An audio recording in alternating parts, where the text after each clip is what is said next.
Bonjour, je suis ravie de vous retrouver pour un nouveau numéro d'Europe Hebdo, non pas depuis le Parlement européen comme à l'accoutumée, mais ce coronavirus oblige. Nous traversons une crise sanitaire depuis des semaines inédite face à laquelle 12 États européens ont décrété l'état d'urgence. Limitation de la circulation, encadrement du rôle du Parlement, lutte contre les infox ou encore restriction au droit de manifester. Beaucoup d'États se sont dotés d'un cadre d'exception. Autant de limitations aux libertés individuelles et collectives prises au nom de la lutte contre la pandémie. Mais était-ce nécessaire? Et surtout, est-ce efficace? Tous les états d'urgence se valent-ils? Pour Georges Karoli, vous êtes ambassadeur de Hongrie en France depuis 5 ans. Bienvenue à vous. J'ai aussi le plaisir d'accueillir, bonjour, Emmanuel Morel, eurodéputé français. Vous siégez au sein du groupe de la gauche unitaire. Bonjour. Bonjour. Pour nous accompagner tout au long de cette émission, deux autres invités de citoyennes européennes vont vous écouter et intervenir pour nous faire part de leurs remarques et leurs réflexions. Depuis Madrid, Myriam Ancio et Sarah Alfon depuis Bruxelles. Je vous dis à tout à l'heure, mesdames. Ma première question va s'adresser à vous, Emmanuel Morel. Au vu de la situation sanitaire, il était nécessaire vraiment de décréter l'état d'urgence, de prendre des mesures exceptionnelles, quitte à rogner sur nos libertés. Nécessaire peut-être, mais en tout cas, ce qui est vrai, c'est que le confinement obligatoire en temps de paix a quelque chose de complètement inédit. Parce que vous privez, au nom de l'efficacité, au nom de la lutte contre la pandémie, les citoyens d'un droit absolument fondamental qui est celui d'aller et venir. Et vous les privez aussi de tous les droits attenants, le droit à se réunir, le droit à se rassembler, le droit à manifester, le droit de pratiquer son culte. Tout ça, c'est des libertés auxquelles les citoyens ont dû renoncer pour des motifs sanitaires. Et ce qui est très important, à mon avis, c'est quand même d'avoir une vigilance particulière par rapport à toutes les lois d'état d'urgence, vous y faisiez allusion à l'instant, qui ont été votées dans certains pays, pour que la réponse des pouvoirs publics soit proportionnée à la crise et conforme à l'état de droit. Merci. On y reviendra sans doute un peu plus tard. Georges Karoli, en Hongrie, vous avez décrit l'état le 11 mars. Est-ce qu'on peut tirer un premier bilan? Est-ce que cela a été efficace? Est-ce que cela a permis à votre pays de juguler le virus? Je tiens à préciser qu'en Hongrie, il y a eu environ 500 décès pour le moment pour à peu près une population de 9,5 millions d'habitants. Absolument. Le nombre des décès en Hongrie est très inférieur à ce qu'il est en proportion dans d'autres pays. Il est vraisemblablement dû pour partie aux mesures qui ont été prises. Il est peut-être dû aussi à d'autres facteurs de santé ou médicaux qu'on nous révélera un jour. Je pense qu'il est beaucoup trop tôt aujourd'hui de savoir pour quelles raisons ce virus se développe de manière différente de pays à pays.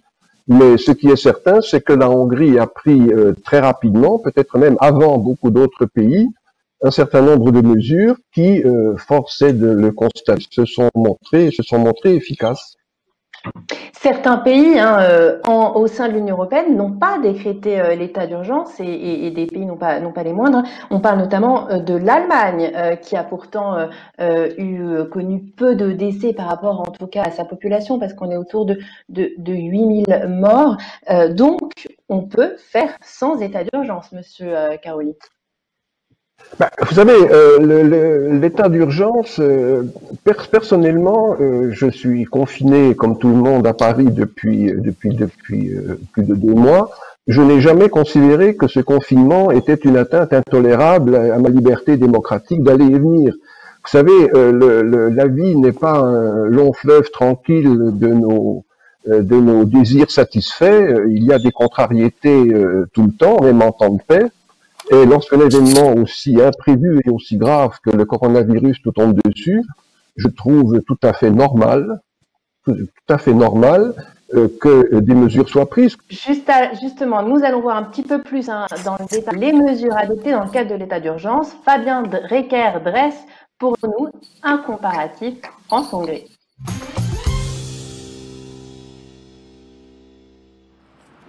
Comme la France, la Hongrie vit actuellement sous un régime d'exception.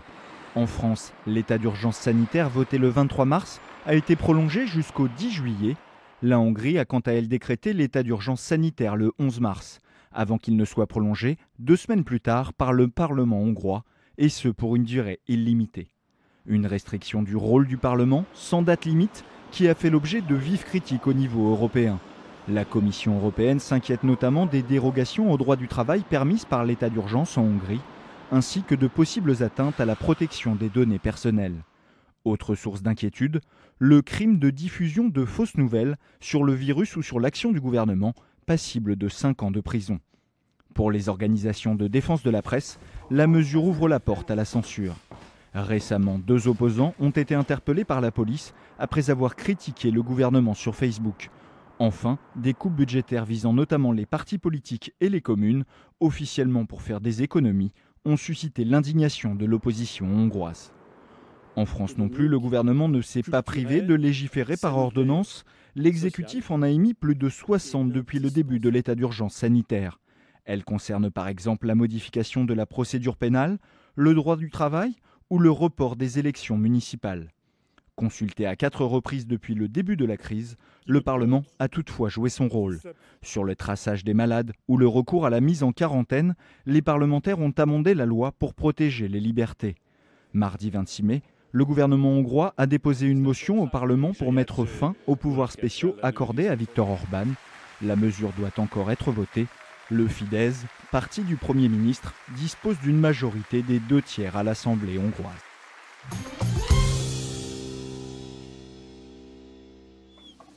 La levée de l'état d'urgence devrait intervenir en Hongrie le 20 juin. Georges Karoli, comment interpréter cette volte-face? Est-ce que cela acte la fin de la pandémie ou bien la Hongrie a en quelque sorte cédé aux pressions internationales et européennes? Vous savez, je crois que l'interprétation est très simple. Votre sujet a dit que la Hongrie que le Parlement hongrois avait prolongé l'état d'urgence pour une durée indéterminée. Ce qui se passe en ce moment montre que c'est totalement faux. La date de validité de l'état d'urgence était la même que celle de la durée du danger qui l'a motivé. Alors, à partir du moment où le gouvernement hongrois juge que dans son pays ce danger est passé, eh bien, nous mettons fin à l'état d'urgence. Emmanuel Morel, nombreux sont ceux, y compris en France, accusés Viktor Orban d'utiliser la crise sanitaire pour s'octroyer les pleins pouvoirs, mais finalement, la Hongrie va sans doute sortir de l'état d'urgence avant la France et avant d'autres pays de l'Union européenne. Fallait-il vraiment s'inquiéter ?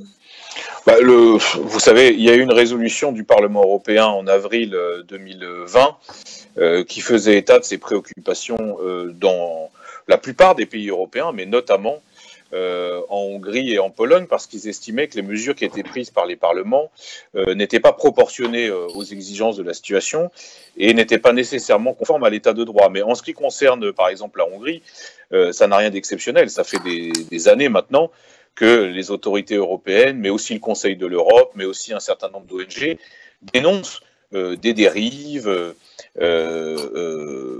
avérées de M. Orban et de son parti. Alors, en Hongrie, c'est particulièrement le cas avec la loi sur les fake news, entre guillemets, qui pouvait justifier 5 ans d'emprisonnement. Mais dans d'autres pays, à commencer par le mien, je le reconnais, il y a des tentations de la part du pouvoir exécutif de limiter la liberté d'expression au nom de la lutte contre cet ennemi invisible qu'est le virus. Eh bien, vraiment, il faut sortir de cette rhétorique, il faut être très vigilant. Et vous posiez la question, à mon avis très légitimement, est-ce qu'il faut nécessairement passer par une législation d'exception et par la mise en place d'un état d'urgence? Moi, je ne suis pas sûr. Regardez, en France, par exemple, on est en état d'urgence depuis 2015. On l'entend. Georges Karoli, je voudrais qu'on revienne sur une des mesures évoquées par Emmanuel Morel, les arrestations notamment pour fausses nouvelles ou fake news dans le cadre de l'état d'urgence et qui ont été vivement dénoncées et perçues comme un moyen de museler la presse. Cette mesure en particulier, est-ce qu'elle était vraiment justifiée? Vous savez, tout pays a un code pénal. Dans une période comme celle-là, il est tout à fait légitime de veiller à la diffusion de fausses nouvelles, surtout de fausses nouvelles alarmistes. Là, je vous signale au passage que la définition des fausses nouvelles adoptée par le gouvernement hongrois est exactement la même que celle de l'Union européenne. Et je signale aussi qu'à partir d'aujourd'hui, c'est-à-dire à partir du moment où nous décidons de lever l'état d'urgence, tout cela tombe aussi. En ce qui concerne en revanche... mais selon une ONG hongroise, M. Karoli, 87 procédures lancées, 16 gardes à vue, c'est pas le cas dans tous les pays européens. Mais les gardes à vue dont vous parlez ont été levés. Certes, 2 personnes ont été arrêtées par la police hongroise, elles ont été relâchées après quelques heures. Ce sont des événements qui se produisent dans tous les pays. Est-ce que vous pouvez me dire qu'en France, la police française n'a pas fait preuve d'un certain excès de zèle aussi, dans certains cas, vis-à-vis de certains gilets jaunes? C'est quand même la vice-présidente de la Commission européenne, Vera Jourova, qui a réaffirmé sa préoccupation il y a quelques jours concernant l'état d'urgence hongrois. Et je la cite, elle souhaite que la Hongrie revienne parmi les démocraties incontestables. Emmanuel Morel, elle est contestable, la démocratie hongroise? La Hongrie, ça date pas de l'état d'urgence et du Covid-19. Depuis maintenant plusieurs années, vous avez la Commission, le Conseil de l'Europe, le Parlement européen, un certain nombre d'ONG, d'institutions européennes spécialisées dans les droits de l'homme qui alertent sur des projets de loi qui ont été voulus par la majorité de M. Orban. Mais M. Morel, vous évoquez des faits qui datent d'il y a 10 ans. Il faut savoir terminer une grève, il faut savoir terminer ce genre de débat. Enfin, cher monsieur, c'est difficile de débattre à distance, mais enfin, je ne voudrais pas vous rappeler que au sein même de la droite européenne, c'est-à-dire le PPE, dans lequel siège le Fidesz, le parti de M. Orban, vous avez été mis au banc de ce parti précisément parce qu'il y avait un certain nombre d'infractions à l'état de droit dans votre pays. Je me permets de vous couper. Je voudrais quand même qu'on regarde, il y a une étude d'un centre de recherche allemand qui a comparé les différents états d'urgence, parce que je reviens un petit peu quand même à notre thématique, l'état d'urgence au sein de l'Union européenne, ainsi que et qui compare les mesures restrictives de liberté. 4 pays ont ainsi été classés comme portant des atteintes sévères aux libertés. C'est le cas de la France, c'est le cas de la Hongrie, mais c'est également le cas de l'Italie et de l'Espagne. Emmanuel Morel, voilà ma question. Y a-t-il aussi un problème démocratique dans notre pays? C'est difficile de vous répondre en un mot à cette question particulière, mais ce que je crois en tout cas, c'est qu'il y a une dérive lente depuis plusieurs années qui rogne progressivement sur les libertés publiques, y compris en France. Et vous avez des gens, je vous renvoie à l'ouvrage de l'avocat M. Sureau, qui a écrit un petit texte chez Gallimard sur la dégradation des libertés publiques en France, dans tous les domaines, que ce soit liberté d'expression, François Sureau, voilà exactement, liberté d'expression, droit de manifester, usage disproportionné de la force et des forces de répression envers des manifestants en France. Tout ça, c'est une réalité. Et donc, aujourd'hui, il convient de faire un sursaut au niveau français comme au niveau européen pour que nous restions une terre attachée aux droits de l'homme et aux libertés fondamentales. Vous parlez de cette crise sanitaire. Est-ce qu'elle n'a pas accentué des divergences déjà anciennes? L'Europe démocratique peut-elle continuer à avancer malgré le fossé qui se creuse? C'est une analyse signée Annick Capel de la rédaction de l'AF.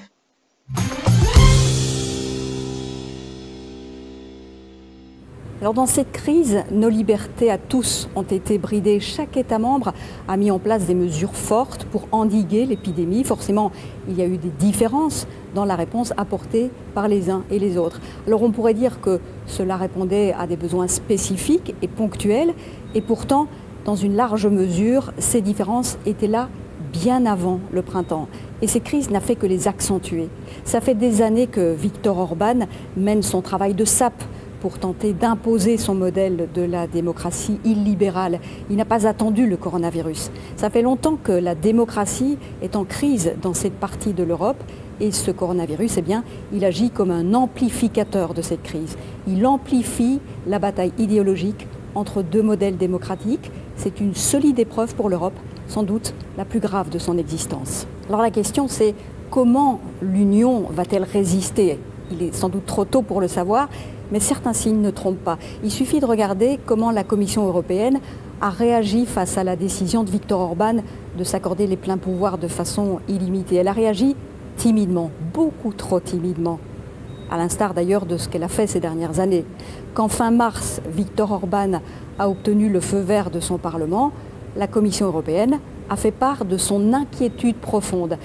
Elle a rappelé que les mesures prises par les gouvernements, devaient rester proportionnées et de nature temporaire. Mais dans un premier temps, elle l'a fait sans même nommer la Hongrie.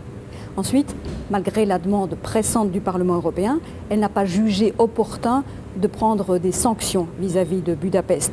Donc non seulement cette crise a accentué les divergences, mais elle a confirmé l'impuissance de la Commission à ramener la Hongrie sur le chemin de la démocratie. Georges Caroli, Annick Capelle parle dans sa chronique de bataille idéologique entre deux modèles démocratiques. Quelles valeurs la Hongrie souhaite défendre en Europe? Écoutez, je suis très étonné, sinon scandalisé par ce que cette personne a déclaré. Dire que la Hongrie n'est pas un pays démocratique est un scandale majeur. Dire que l'Union européenne n'a pas réagi suffisamment vivement est une opinion politique qui ne fait que démontrer la frustration de ceux qui voudraient que la Hongrie soit clouée au pilori de l'Europe du matin jusqu'au soir, ce qui est absolument inadmissible. La Hongrie, je vous le rappelle, en prenant les mesures de son état d'urgence, ne les a pas prises pour une période illimitée. On est en train, si vous voulez, de reprendre ce qui aujourd'hui n'existe plus et ce qui n'a jamais existé. On est en plein dans le procès d'intention. La Hongrie, effectivement, alors, comme d'autres pays... Quelles valeurs la Hongrie souhaite défendre en Europe? Tout dépend de ce qu'on entend par le mot valeur. Moi, je récuse absolument, je ne comprends pas d'ailleurs pour quelle raison on nous reproche de ne pas respecter les valeurs de l'Europe, étant donné que la Hongrie, comme les 26 autres pays membres, font partie des valeurs européennes et nous estimons que les valeurs que nous défendons sont parfaitement, sont de même nature et de même niveau que celles défendues par tous les pays. Maintenant, chacun a sa façon de voir un certain nombre de choses. Nous avons, sur les grandes questions de société, une vision différente de celle de l'Europe occidentale. Je ne vois pas pour quelle raison il faudrait que nous soyons du matin jusqu'au soir cloués au pilori pour avoir une vision différente de la famille, du mariage, de la vie, de la relation entre un homme et une femme. Tout ça, ce sont des questions qui peuvent faire débat, qui font d'ailleurs débat, mais qui n'ont aucune raison d'être stigmatisées et ostracisées. Emmanuel Morel, est-ce qu'il y a des valeurs, des fondamentaux auxquels on peut transiger au sein de l'Union européenne?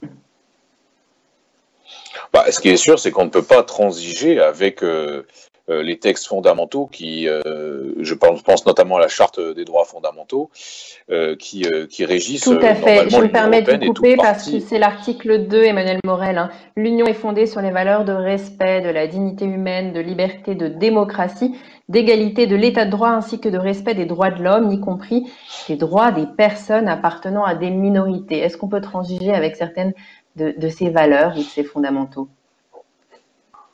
Ah bah non, je ne crois pas, sinon l'Union européenne n'est plus le projet politique d'unification d'un continent autour de principes forts.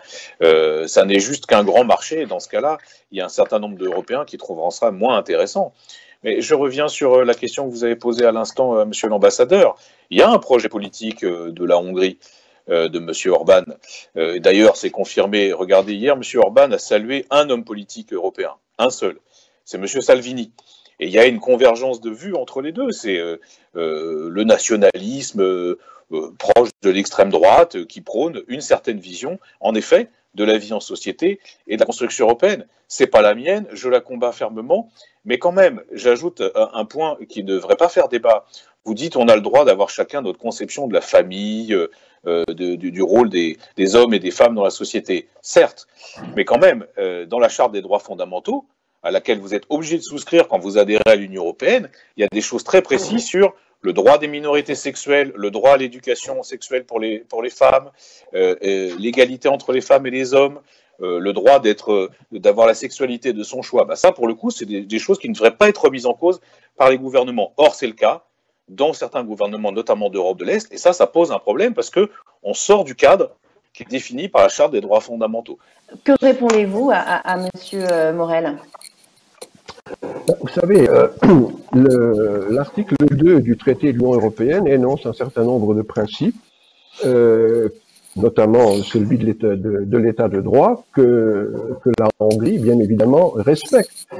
Quand vous dites, Monsieur Morel, qu'on ne peut pas transiger sur ces principes, je suis bien évidemment d'accord, mais encore faut-il savoir le sens qu'on donne au mot transiger. Ce sont des grands principes, ce ne sont pas des règles normatives qui font l'objet d'un compte-rendu de la part des États considérés. Ces fameuses valeurs qui sont énoncées dans l'article 2 peuvent elles-mêmes être interprétées dans un certain cadre, bien évidemment, sans sortir d'un certain cadre, mais elles ne sont pas figées, elles ne sont pas d'interprétation uniforme par tout le monde. C'est tout ce que nous souhaitons. Elles revêtent un caractère obligatoire, hein, il faut quand même le dire. L'article 2 qui expose toutes les valeurs de l'Union européenne revêt un caractère obligatoire. Mais évidemment qu'elles revêtent un caractère obligatoire, mais encore une fois, qu'est-ce que c'est que l'état de droit? Qui est capable de me dire ce qu'est l'état de droit? Personne. L'état de droit est une notion extrêmement vague, si, quand même. Ah bah non. Mais si, mais parce que l'état de droit comporte... Vous voyez, ça c'est bien le problème. Mais non, l'état de droit est un principe dans lequel vous mettez un certain nombre de règles normatives, et ce sont ces règles-là que l'on examine une par une pour savoir si, dans tel ou tel État, la démocratie, l'égalité des sexes et tout ce que vous voulez est correctement respectée. En ce qui concerne la Hongrie, je ne vois pas pourquoi, je ne vois pas où l'état de droit avec un grand E et un grand D serait menacé. Là, il y a une vraie différence d'interprétation, parce que M. l'ambassadeur vient de dire, oui, mais moi, je ne sais pas définir l'état de droit. Bah si, justement, l'état de droit, il y a des définitions juridiques très précises.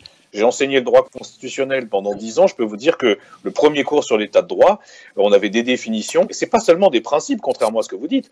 Les principes, après, elles ont des traductions concrètes dans les textes de loi, dans les garanties qui sont proposées aux citoyens, et tout ça, je suis désolé, mais ça ne fait pas l'objet d'une interprétation différente. S'il n'y avait pas de divergence d'interprétation, où serions-nous? Nous avons quand même encore le droit de débattre sur ce qu'est l'état de droit. Vous avez enseigné le droit constitutionnel pendant 10 ans. Moi, je l'ai étudié pendant 10 ans sans l'avoir enseigné, mais je sais très bien que les bibliothèques sont pleines de livres qui essayent de définir ce qu'est l'état de droit. Moi, je veux bien tout ce qu'on on voit bien là que, en tout cas, il y a un débat et qu'il y a des divergences d'interprétation. Messieurs, depuis le début de ce débat, 2 citoyennes vous écoutent attentivement. Je vais vous les présenter. Myriam Ancio, vous êtes manager en ressources humaines, vous êtes française, mais vous habitez à Madrid depuis 2018. Et puis, il y a également Sarah Alfine, vous êtes belge, vous avez 36 ans, vous êtes consultante et vous habitez Bruxelles. Myriam, si vous aviez une chose que vous retenez de ce débat, de cet échange autour de l'état de droit, des libertés, quel serait-il? Moi, ce que je retiens quand même de tous ces débats, finalement, dans une situation de crise, qui est une crise sanitaire, donc qui touche à la survie finalement des populations, finalement, tout le focus va sur des intérêts politiques ou bien sur des orientations politiques et sur une limitation des droits qui, au final, on voit pas bien la relation finalement avec la protection de la survie entre guillemets. Toute la focalisation va sur les attitudes individuelles, les droits individuels, nos libertés individuelles, mais il y a quand même un manque énorme finalement d'information et de prise de dynamique sur comment est-ce qu'on peut solutionner ça en action de forme coordonnée, de forme coopérative, parce que finalement on entend parler d'opposition, on entend parler de divergence d'opinion, on entend parler de limiter à l'extrême les droits individuels, puisque je pense que dans l'Europe, il y a eu des tas de mesures qui ont été prises. L'Espagne, comme vous l'avez dit, il y a des mesures qui ont été très, très, très intrusives dans la vie privée, mais quelque part, avec une espèce de message relayé que chaque individu est capable de prendre la mesure de la gravité de la situation, et donc il vaut mieux finalement le restreindre au maximum et le pister jusque-là. On va passer à la dernière partie de cette émission où toutes les deux, vous allez nous raconter comment vous avez concrètement vécu ces restrictions de liberté en Espagne et en Belgique. Mais avant, je vais remercier Emmanuel Morel et Georges Caroli d'avoir participé à ce débat. Merci à tous les deux. Merci. Merci à vous. Direction Madrid, où vous habitez.